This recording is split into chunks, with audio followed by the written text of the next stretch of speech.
Good afternoon, such as this is.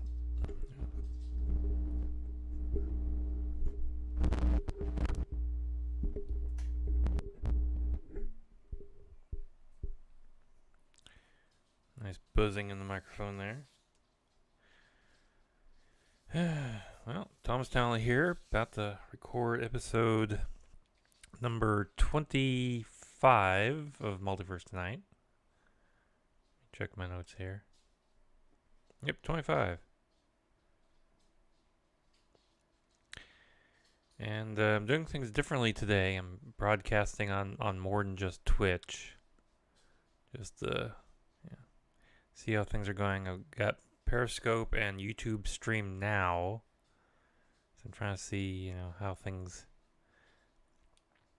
are working on there. It looks like only Periscope is really kind of running right now.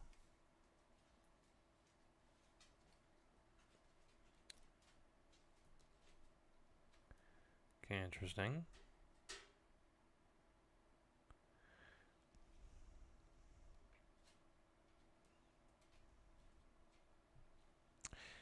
Let's see here.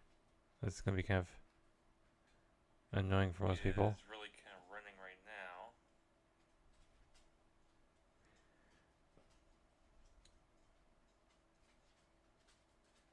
Okay, interesting.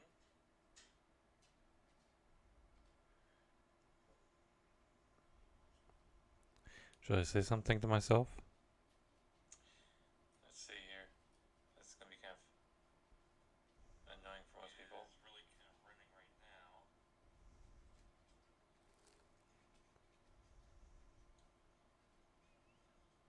Yeah. Okay, we're now Twitch is joined up. And now we got Periscope and Twitch going.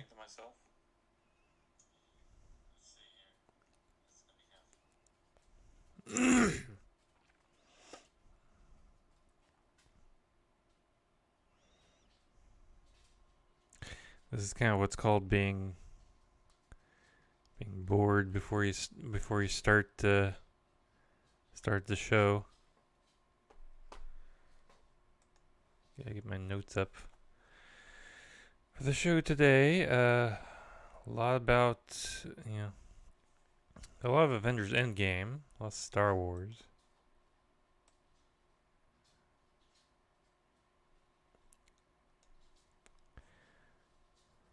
Okay, get my notes up for the show.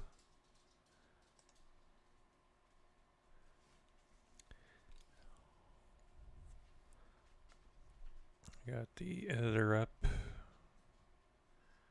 So I get everything done. I've had drop frames.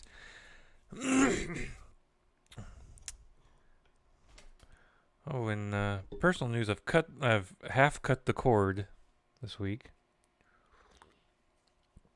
Took my TV channels down to the very basic package. I live in kind of a rural area, so if you live in a rural area, you know that antenna reception just isn't the best.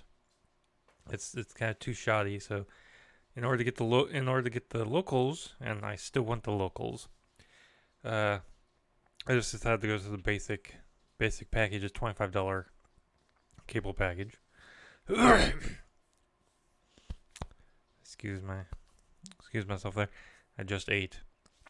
But anyway, the $25 package, and we're going with Sling TV for our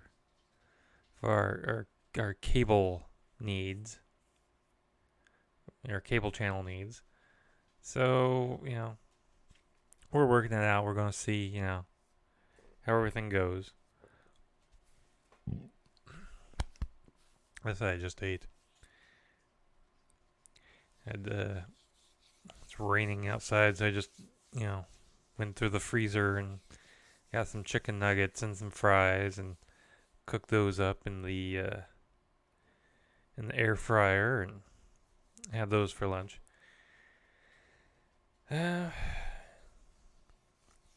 About this time last year, I was getting things ready for the first broadcast, so I'm like Like the next, like the first episode in June will basically be 1 year since I started this show. I'm very happy.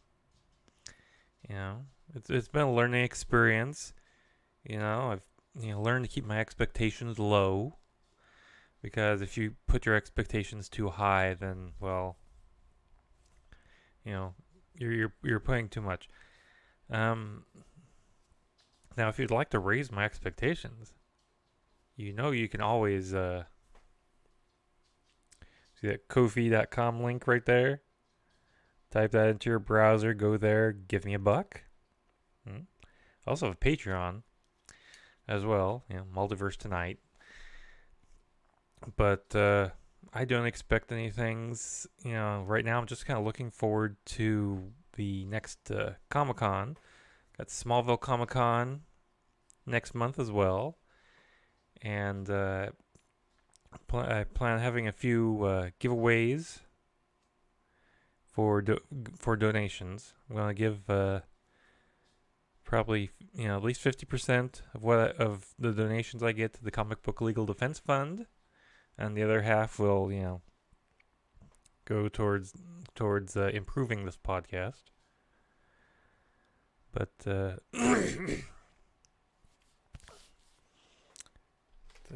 let's get started here in a minute.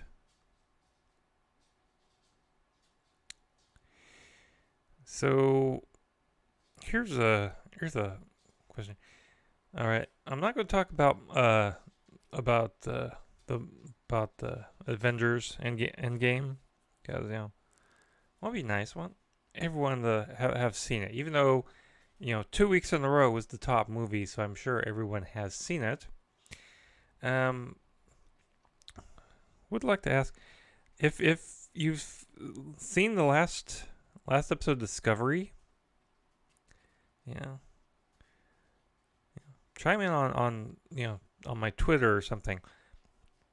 I have issues with Discovery, and I know a lot of people do. Some people think it just sucks altogether. I don't think it sucks. It just has issues. I get tired of everything centering around one person. The fate of the galaxy is all in Michael Burnham's hands. No. It shouldn't be all about Michael Burnham.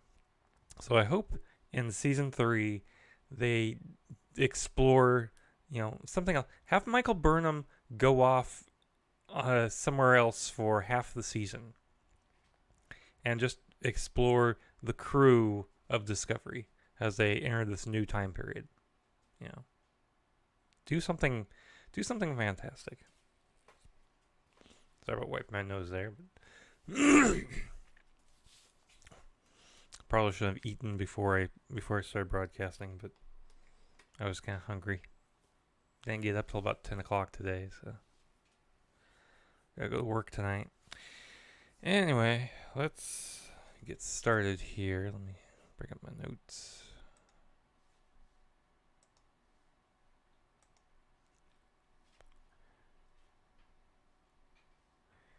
And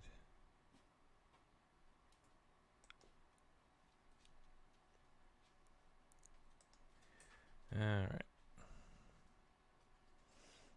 And I see we're online, all 3 platforms, and we have no one watching, which for me is pretty normal.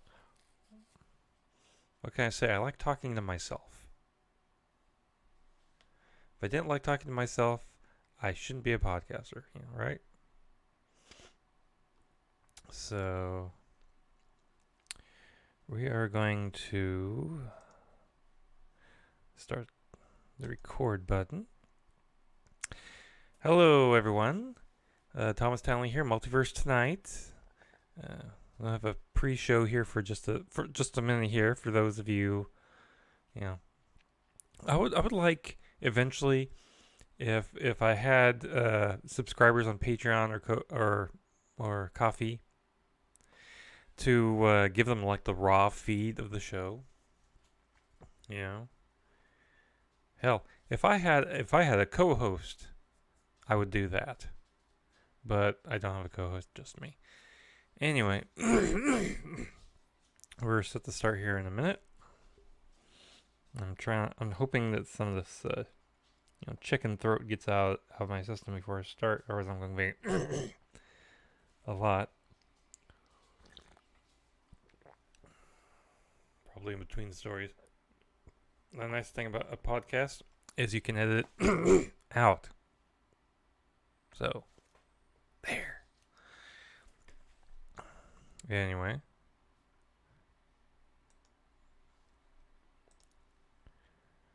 Got notes up. Got the horse right here. His name is Paul Revere. Can do. He says that the horse can. Oh, damn. I love windows, but I hate when I put the window close to the edge of something and it decides, nope, you want to open that entirely up. No, I don't. So, we are ready to go.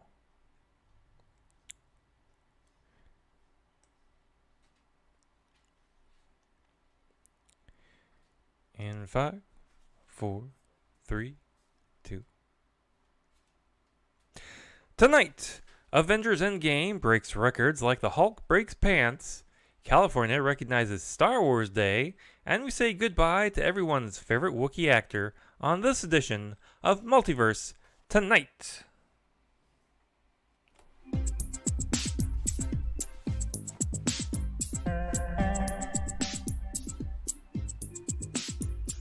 There are many universes out there. Welcome to the one with news about all the others. This is Multiverse Tonight. Now, here's your host, Thomas Townley.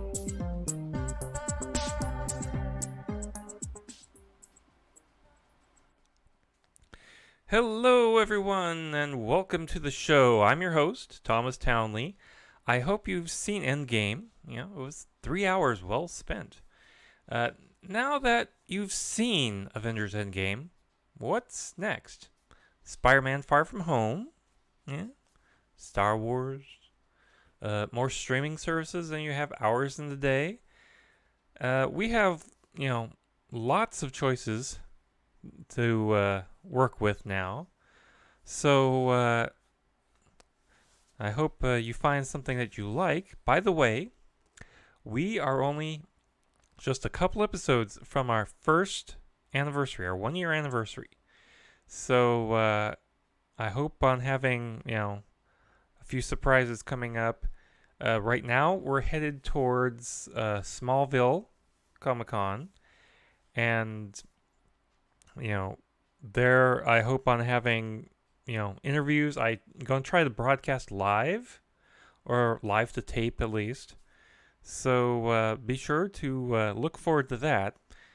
Now, if you want to help me out, check out multiversetonight.com to see our show notes, shop our affiliate links, see the occasional original column. I need to get back to writing a column, and much, much more. So let's get started with some Marvel news. Avengers Endgame rocked the box office to its knees, bringing in $1.2 billion on its opening weekend worldwide. And in its second weekend, it's now up to $2,188,690,638. Could it make it $3 billion next weekend?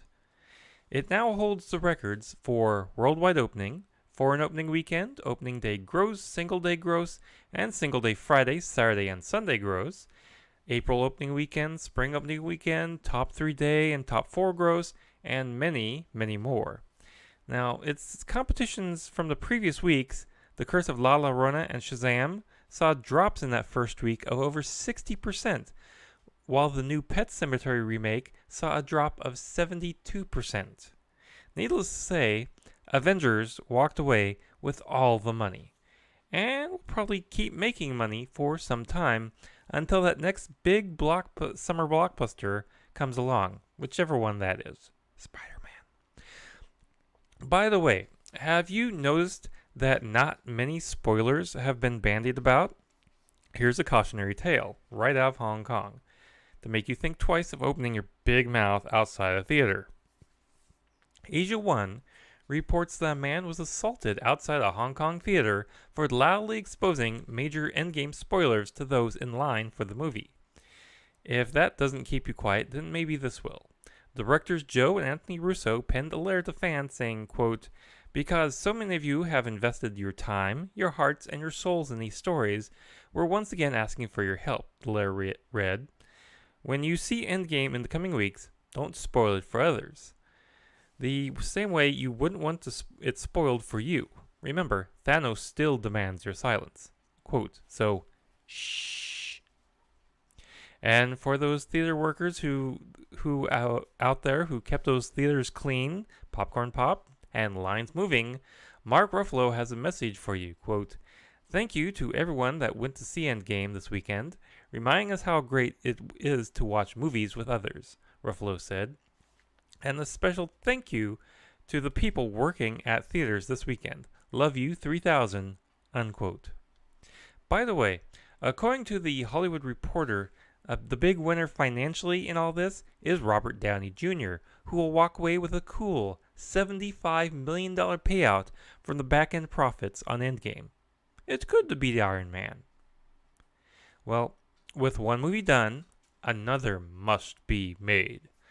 According to The Hollywood Reporter, Guardians of the Galaxy 3 will start filming in 2020, with one of three possible release dates in 2021: February 12th, May 7th, or November 5th. Personally, I'm pulling for February. It's a couple of days before my birthday. Nice present. Now, the last episode we talked about Disney Plus and its myriad of MCU shows. Well, we now know how many shows the first seasons of those shows will be. According to the Hollywood Reporter, Loki, Falcon and Winter Soldier, and Scarlet Vision will each have 6 to 8 episode seasons. This info comes from the stars' contracts, which were negotiated separately from their movie contracts.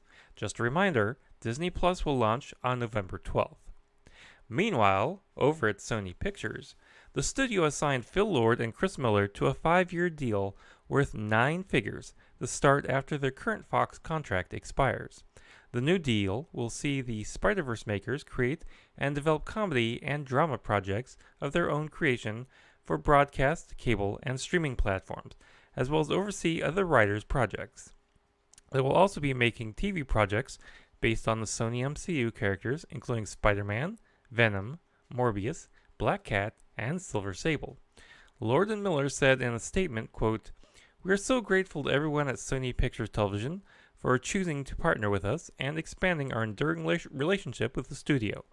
Together, we aim to make groundbreaking work of the highest quality and integrity and to place that work in a convenient proximity to your eyeballs and ear holes, wherever you may be," unquote. Captain Marvel actress Brie Larson has been an outspoken advocate for diversity in the movie business. Now she has a few thoughts on creating a more diverse future for the MCU. On Variety's Big Ticket podcast, Brie responded to host Mark Malkin talking about the notion that he never thought that he'd ever see an LGBT hero when he was growing up. She responded, quote, "That breaks my heart to hear that, because there's no reason. I don't understand how you could think that a certain type of person isn't allowed to be a superhero. So to me, it's like, we gotta move faster. But I'm always wanting to move faster with this stuff. It wasn't enough for me to just look strong on a poster. It needed to extend further than that. I feel like I can't, at the end of the day, go to sleep at night if I didn't do everything that I possibly could," unquote. She also expressed gratitude over Captain Marvel's success at the box office, quote, "I'm happy to be on the forefront of the normalization of this type of content, and to prove once again that representation matters. Diverse storytelling matters, the female experience matters, and these are markers. So it's something I've always known. I think a lot of people always knew, but this is just normalizing. The next phase," unquote. The next phase is expected to be more diverse with upcoming movies like Shang-Chi, Eternals, and Black Panther 2. Disney is taking full advantage of being the major owner of Hulu. Disney now owns 60% of the streaming service. Today, Hulu announced that its 28 million subscribers will have the pleasure of seeing Gabriel Luna return to the role of Ghost Rider in the new series. Interestingly enough, he won't be the same Ghost Rider from Agents of S.H.I.E.L.D. Also announced were Marvel's Hellstrom. Hellstrom is about Damien and Anna Hellstrom, the children of a mysterious and powerful serial killer. The two use their complicated dynamic, attitude, and skills to track down the worst of humanity. Paul Zabiskie, executive producer and showrunner, said in the official announcement, quote, "As a lifelong Marvel fan, I feel incredibly fortunate to help bring this darker, thrilling corner of the comic book universe to life, and I'm grateful to everyone at Marvel Television and Hulu for the opportunity. Marvel's known for all the heart, humor, and action they put into every series, but this time around, we're adding some scares to the mix. I think we found a compelling way to dissect some of our deepest fears through the experiences of our two lead characters." Unquote. Now, he also went on to say, "We're thrilled Hulu will be moving into a new, admittedly chilling corner of the Marvel Universe with Ghost Rider and Hellstrom. Paul and Ingrid are crafting gripping adventures into fear that live in our spirits of vengeance cornerstone." Unquote. Now, these two series will be joining the third season of Marvel's Runaways and the new animated series MODOK, Hit Monkey, Tigra and Dazzler, and Howard the Duck. These 4 animated series will then join together to become The Offenders. Sounds fun. Well, we would like to give a shout out of some congratulations to Heimdall himself, Idris Elba. Back on April 26th, he tied the knot to Sabrina Dowry. According to the British edition of Vogue, they were married in Morocco. Congrats to the happy couple. And speaking of happy couples, surprise! Captain Marvel star Jude Law tied the knot to his fiancée, Philippa Cohen, on April 30th in a surprise wedding. The couple got wed in London with only a select number of the couple's friends and family attending. This is Jude's second marriage. Congratulations. Now, on to some DC Comics. I know that most eyeballs have been on the Marvel Universe lately, but DC has some news as well. Variety reports that James Gunn's The Suicide Squad has added Daniela Melchior for the role of... How come we can only see John Cena as a villain on the silver screen? Man, come back to WWE and be a villain there. Everyone already boos you. DC is adding another new book to their DC Zoom imprint. The book, called Dear Justice League, puts the heroes of the DCU answering questions from their biggest fans. The book is written by Michael Northrup and illustrated by Gustavo Duarte. DC put up a trailer. Let's watch.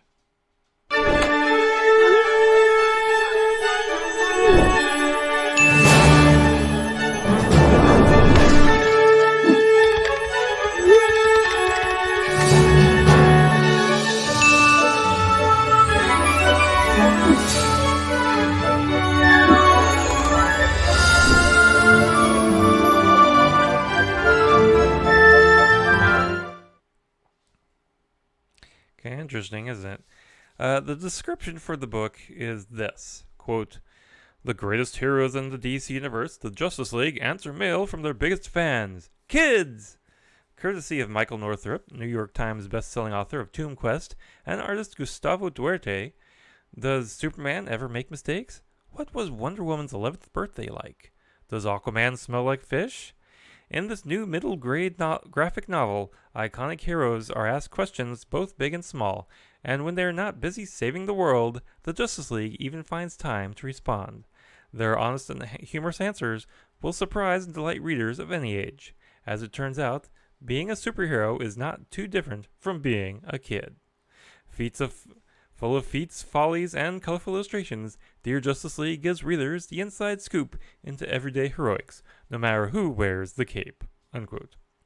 Dear Justice League hits stores on August 6th and will retail for $9.99. Kind of looks interesting, doesn't it?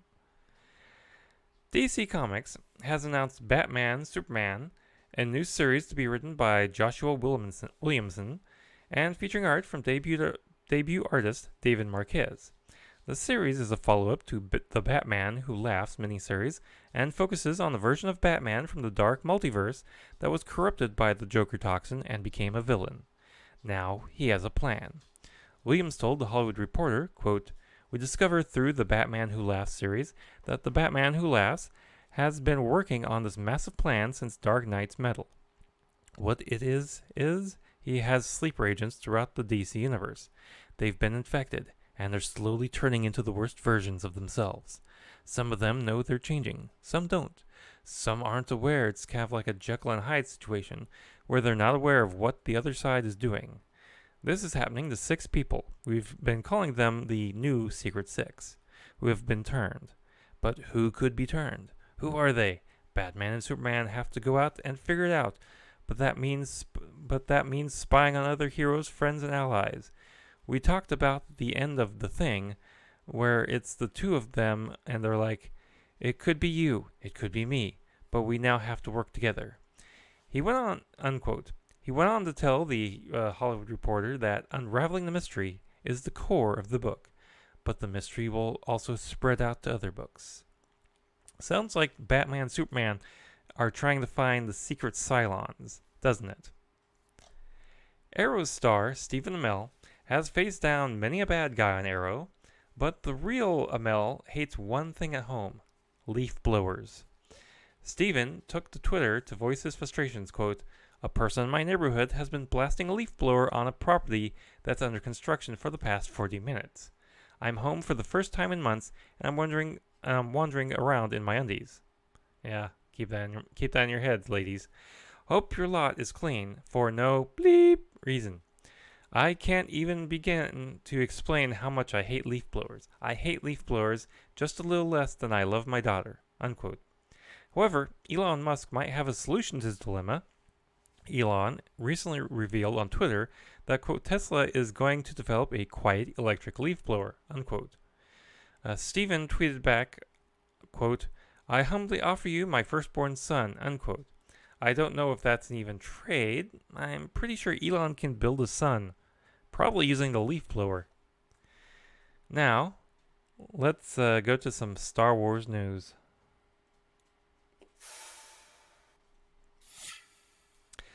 So, you've seen the trailer for Star Wars: The Rise of Skywalker. If you saw it in the first 24 hours after it was released, you're not alone. According to a report from Deadline, 111 million views were recorded by YouTube. That beat out The Last Jedi's 91 million viewers, and is more than double The Force Awakens numbers.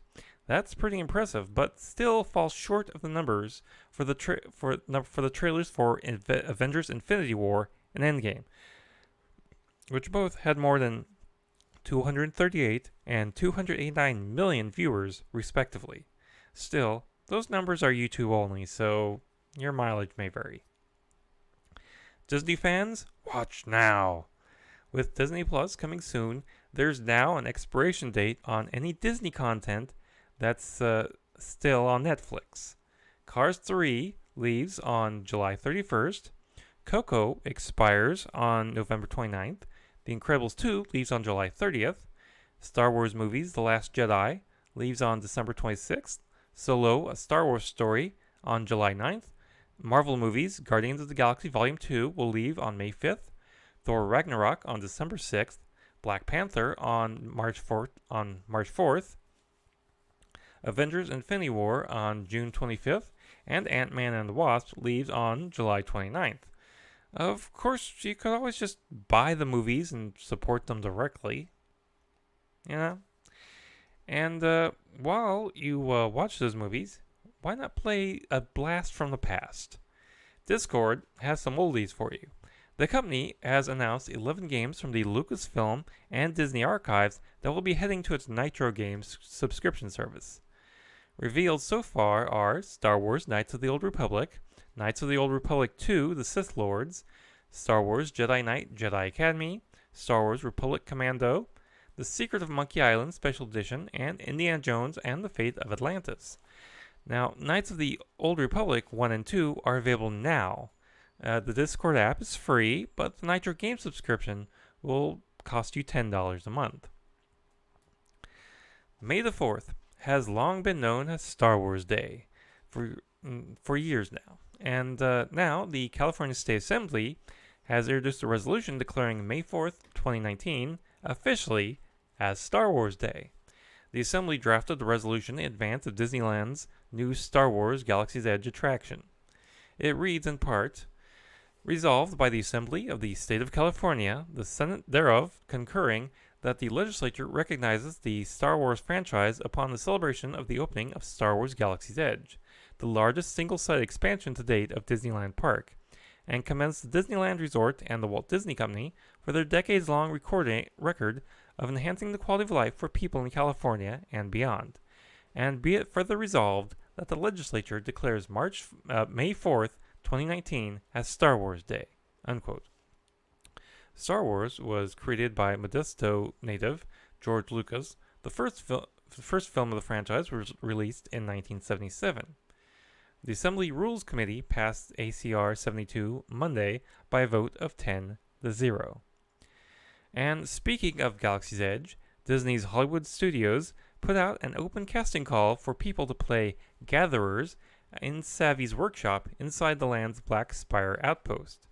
The casting call read as follows, quote, Gatherers, warm and inviting, capable of leading a structured and interactive experience, Gatherers have dedicated their lives to restoring balance in the galaxy.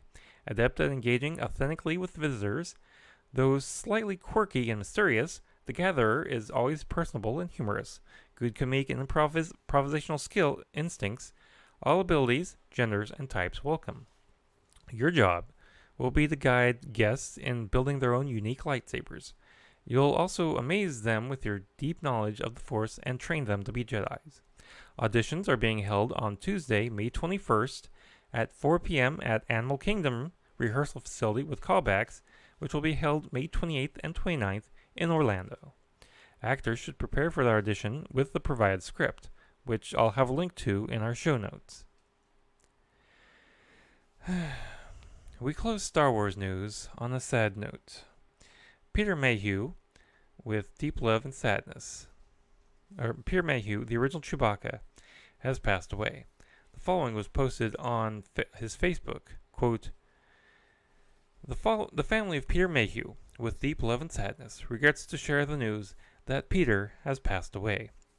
He left us the evening of April 30th, 2019, with his family by his side in his North Texas home. Peter was the man behind the Mask of Chewbacca in the original series trilogy, Episode 3 of the prequels, and the new trilogy. He fought his way back from being wheelchair-bound to stand tall and portrayed Chewbacca once more in Star Wars The Force Awakens. He also consulted on The Last Jedi in an attempt to teach his successor. He put his heart and soul into the role of Chewbacca, and it showed in every frame of the films, from his knock-kneed running, firing his bowcaster from the hip, his bright blue eyes, down to each subtle movement of his head and mouth. But to him, the Star Wars family meant so much more to him than a role in the film. The relationships that began then grew into friends and family that he would love for decades to come. As the films released and became more well-known, he had his eyes open to the possibilities of what he could achieve with his role in the Star Wars universe. For more than 30 years, Peter traveled all over the world, spending time with his fans and friends. Peter developed lifelong friendships with the other cast members and his fans while on the convention circuit, touching the lives of millions. As he realized over the years the impact he would have, he became heavily involved with the 501st Legion, Wounded Warriors, Make-A-Wish, and other non-profit organizations. To this end, we established the Peter Mayhew Foundation, supporting everything from individuals and families in crisis situations to food and supplies for the children of Venezuela during their recent road to freedom. He not only provided funds, but became personally involved with each individual, family, and cause he supported. As he grew older, he continued to soldier on, as he put it, and was completely in his element around fans and supporters. He grew great strength from the energy of his family, friends, and the fans he knew and loved. He is survived by his wife and 3 children, his wife Angie and 3 children. His kindness, generosity, and care will live on in the Peter Mayhew Foundation, with Angie taking the helm as his voice. There will be a memorial service for friends and family held on June 29th, and in early December in Los Angeles, there will be a memorial for fans set up with his family in attendance, personal effects, and collection at EmpireCon LA. For additional information on the memorials, and offer condolences, email Ryan at realappearances.com. Rather than gifts and flowers, the family asks that you consider donating to the foundation so they can continue his efforts to help the community. You can donate at petermayhewfoundation.org/make-a-donation.php. Unquote. You know, I got to see him once at Planet Comic Con a few years ago, and he was generally a real nice guy. Our condolences to his family and to Star Wars fans everywhere. Now, let's go to the Star Trek news. Now, well, we begin Star Trek news with CBS and Viacom. They're headed towards that reunion, finally. Bloomberg reports that CBS is no longer looking for a permanent successor for former CEO Les Moonves. Instead, Joe Iannello, who was Moonves' former number 2, will continue as acting CEO till the end of the year. Bloomberg speculates that this could be signaling that CBS is prepared to merge back with Viacom, as CBS wouldn't probably be looking for a new CEO while trying to negotiate a deal with Viacom at the same time. A merger would be good for both Viacom and CBS, so they can be on a larger footing to compete with Disney and Warner Media. On the subject of CBS, Star Trek has announced that it's launching a Star Trek Global Franchise Group. This new division will manage and maximize the expansion of the Star Trek brand beyond broadcasting and streaming, including podcasts, new digital spaces, and live experimental events. You know, with podcasts, hey, I'll do a podcast for you. Anyway, leading this new unit will be Veronica Hart, who will serve as Executive Vice President of Star Trek Global Franchise Management. In other words, she's kind of Alex Kurtzman's boss. Alex Kurtzman said in a statement, quote, "As we expand the Trekverse, Veronica's team and Secret Hideout are dedicated to broadening Star Trek's brand reach by amplifying its core values globally. Empowerment, inclusion, imagination, and above all, the exceptional storytelling that's inspired generations of fans," unquote. Exceptional storytelling. Exceptional, period. Storytelling, period. Let's just meditate on those words, shall we, Alex? Anyway, while we're hoping for that exceptional storytelling, CBS Television Studios has announced that it has greenlit a new Star Trek animated series, but not for CBS All Access, but for Nickelodeon. The show is seen as an opportunity to get younger kids into Star Trek. The show is being developed by Emmy Award winners Kevin and Dan Hageman. The as of yet named CG animated show will follow a group of lawless teens who discover a derelict Starfleet ship and use it to search for adventure, meaning, and salvation. The series comes from CBS Eye Animation Productions, Secret Hideout, and Roddenberry Entertainment. Alex Kurtzman, Heather Kadeen, Katie Krentz, Rod Roddenberry, and Trevor Roth will serve as executive producers alongside Kevin and Dan Hageman. Aaron Byers will serve as a co-executive producer. In a statement, Alex Kurtzman said, quote, "Star Trek's mission is to inspire generations of dreamers to build a brighter future. Dan and Kevin have crafted a story that honors its exploratory spirit in a way that's never been done before, while the Nickelodeon team blew us away with their excitement at bringing Trek to a younger generation around the world," unquote.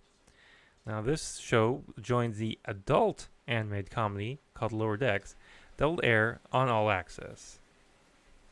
Now, let's take a break. I'd like to thank you for listening to this edition of Multiverse Tonight. You know, one way you can support this show is to listen to it through the Radio Public app.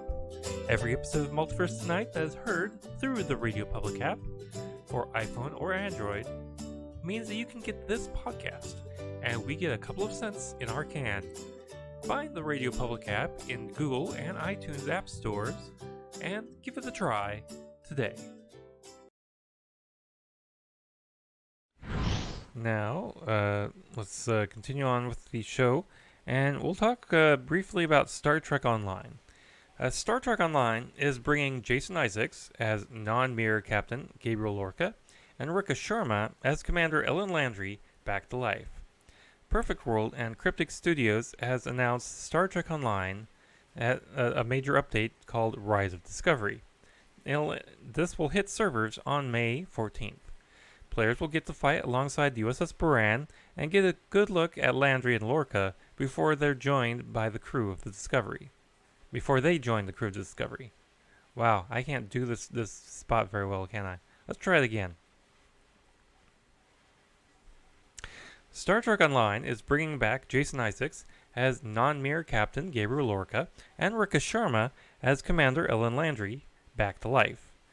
Perfect World and Cryptic Studios announced Star Trek Online first major update, Rise of Discovery, that will hit servers on PC on May 14th.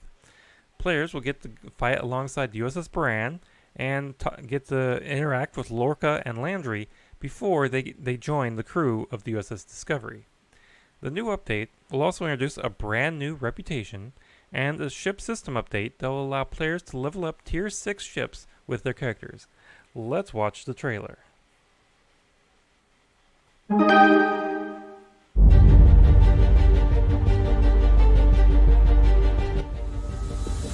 For some, Starfleet is a promise of exploration.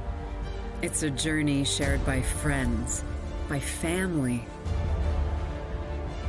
No matter what we discover out there, you can trust your family has your back. Picking up a distress call from Pryor's World, Captain. Helm set a course. Maximum warp. We're needed.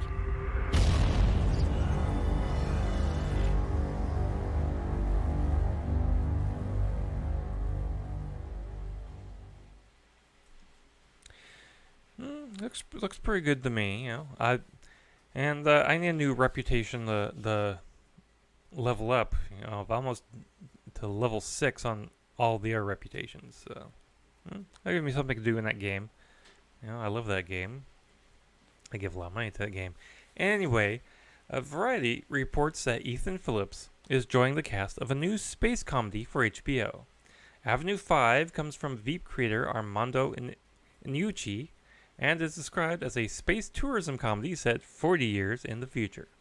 The show stars Hugh Laurie as the captain of the space cruise ship Avenue 5, and also stars Josh Gad, Zach Woods, Nikki Amoka, Rebecca Front, Lenora Critchlow, and Susie Nakamura.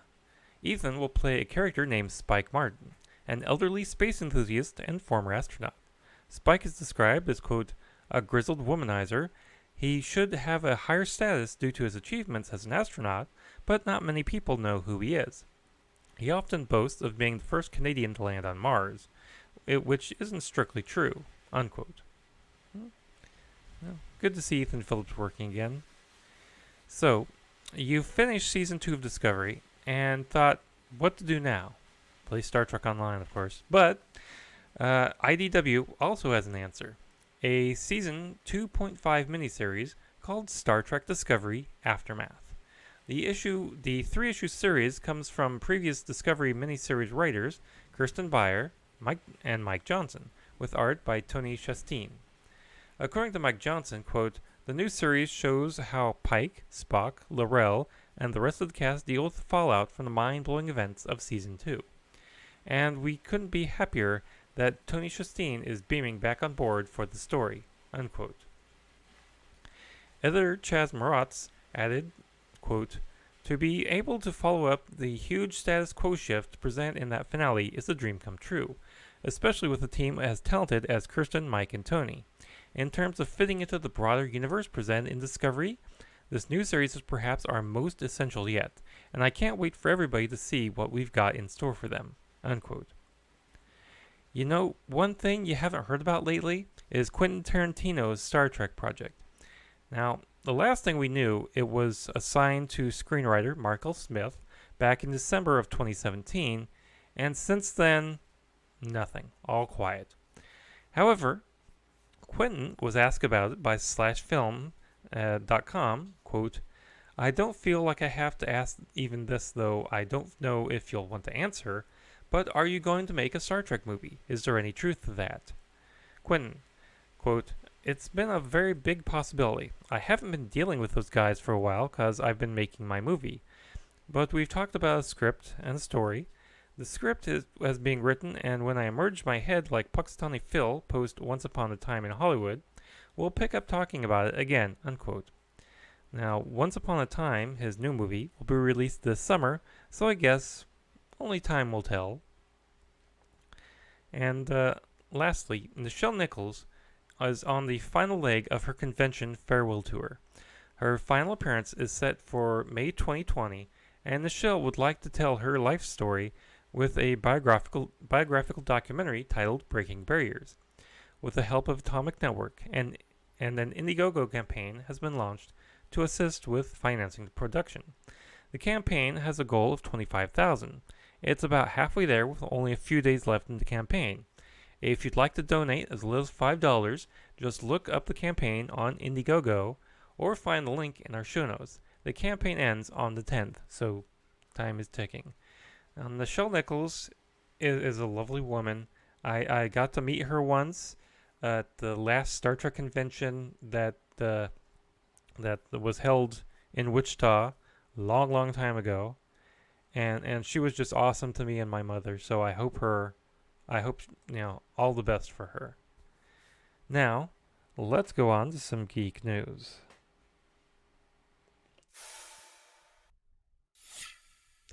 Game of Thrones is busy on its wind-down tour. The cast is making a good payday for those last 6 episodes.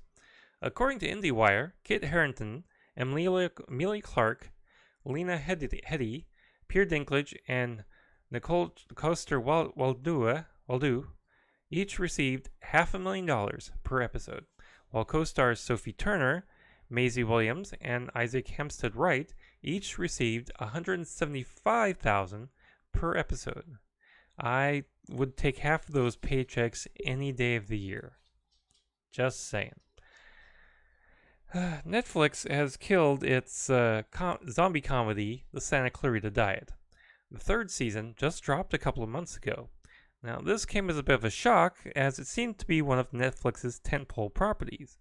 In a statement, Netflix said, "The world had never known a zom-com until Santa Clarita Diet, and we're indebted to creator Victor Fresco for bringing this idea to Netflix."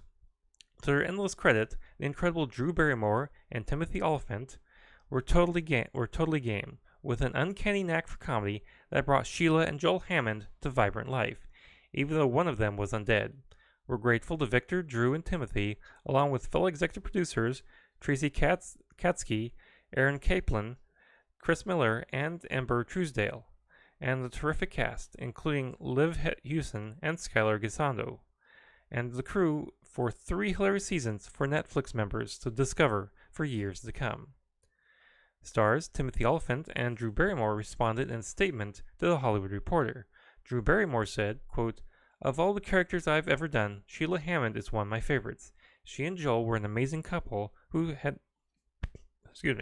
shared goals, and I am lucky to have worked alongside Tim Olyphant. It was an honor to do something so delightful. Sheila lives forever in me, and I am grateful to Victor Fresco, who created a world so unique," unquote. Now, Timothy Olyphant, in his statement, said, quote, "I loved working on this show. I'm going to continue coming in and doing scenes. If they don't want to film it, that's up to them," unquote. Now, the Nintendo 3DS seems to be at its end of life. Nintendo has confirmed that it has nothing new to announce regarding first-party software for the Nintendo 3DS. And while there's still new software from third-party publishers in the pipeline, it looks like Nintendo is moving on. The 3DS first came out in 2011. It was not as big a seller as its predecessor, but it was still well received by fans. Of course, given that the Nintendo Switch is both a handheld and a home console system, kind of made the 3DS obsolete. So, farewell, 3DS, and may flights of angels sing thee to thy rest.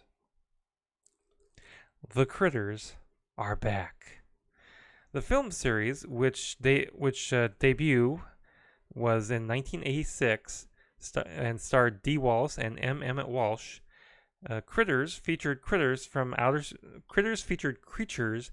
space that were cute looking and had rows and rows of sharp teeth that land on Earth as they attempt to escape intergalactic bounty hunters. Now it had many sequels, but now has a new one called Critters Attack, which will be the 5th film in the franchise. It will debut on Blu-ray, DVD, and Digital HD on July 23rd. Here's the description. Quote, Dee Wallace, E.T. the Extraterrestrial, who starred in the original Critters as Helen Brown, will sink her teeth into the franchise for the second time in the mysterious role of Aunt Dee. Inspired by the film series from the 80s and 90s, Critters follows 20-year-old Drea Shauna Washington, who reluctantly takes a job babysitting for a professor of a college she hopes to attend. Struggling to entertain the professor's children, Trissy, Ava Preston, and Jake, Jack Fulton, along with her own little brother Philip, Jaden Noel, Drea takes them on a hike, unaware that mysterious alien creatures have crash-landed and started devouring every living thing they encounter. While being tracked by the ravenous creatures, Drea and the kids encounter an adorable, seemingly harmless female creature named Bianca, an exiled royal fleeing the critter race. As the critters converge on the college campus, Drea and the kids, who are now inextricably linked to Bianca, rush to head them off. Will Drea discover her inner badass? And will it be enough to stop the critter onslaught? And is the critter princess as innocent as she seems? Unquote. Well, that sounds like something. Not really my cup of tea, I think. Anyway, Paramount is moving forward with its live adaptation of Rugrats by hiring Diary of a Wimpy Kid director David Bowers. The adaptation of the 90s cartoon is set to be a live-action and CGI hybrid, with the babies done in CGI and the adults in live-action. No other details are available, but CGI babies? That just sounds really creepy. And while we're on the subject of cartoons that are being made into movies, Warner Brothers is bringing Tom and Jerry to the movies, and they are in talks with Chloe Grace Moretz to star in the film. Just like Rugrats, this would be a live-action animated hybrid movie. Chloe would play the part of Kayla, an employee at the hotel that Jerry moves into during a glamorous wedding. Kayla hires Tom to take out Jerry, and hilarity ensues? I guess.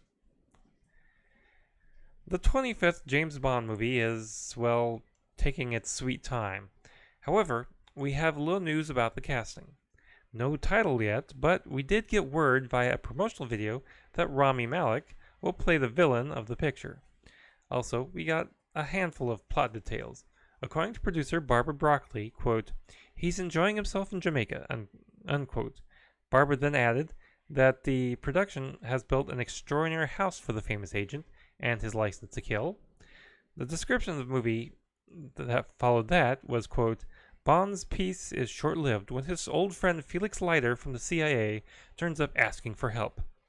The mission is to rescue a kidnapped scientist who turns out to be far more treacherous than expected, leading Bond onto a trail of a mysterious villain armed with a dangerous new technology, unquote. Now, doesn't that description just kind of sound like every other James Bond movie? Just, I don't know. Anyway, that does bring us to the end of this show. And, that does bring us to the end of this show. Be sure to check us out on our social media. We're at Twitter at Multiverse Tom. We're also on Facebook and Instagram as well. And by the way, that address up there at the top of my head, the at Multiverse Tonight, is not correct. It's actually at Multiverse Tom. Anyway. Now, if you'd like to contribute some money, please visit mtpodcast.com to go to our Coffee or Patreon as well. And be sure to visit multiversetonight.com and check out our affiliate marketplace links, the link to our TeePublic store, show notes, and so much more. And if you're a subscriber, be sure to share us with your friends. And if you're brand new to the show, please be sure to subscribe and leave us with some feedback and let us know how we're doing. Special thanks to Lobo Loco for our theme music. Now, thanks for watching Multiverse Tonight. We'll be back in 2 weeks. Now, please exit the universe in an orderly fashion. Good night. Multiverse Tonight is a production of Half Big Genre Productions. Copyright 2019. All rights reserved.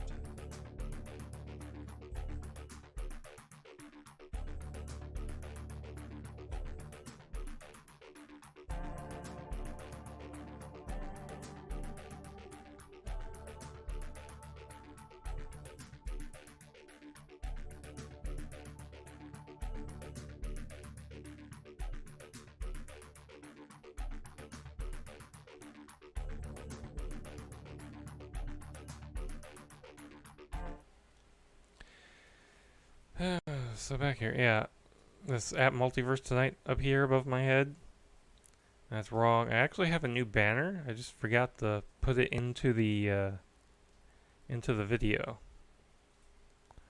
so I'll have to take care of that. Anyway, it's raining here. If you can't hear it, I probably can't because I have a good microphone and good setup, and I'm well enclosed here in my private little booth, but it's been raining for like on and off for like 3 days now. We're just really kind of getting our first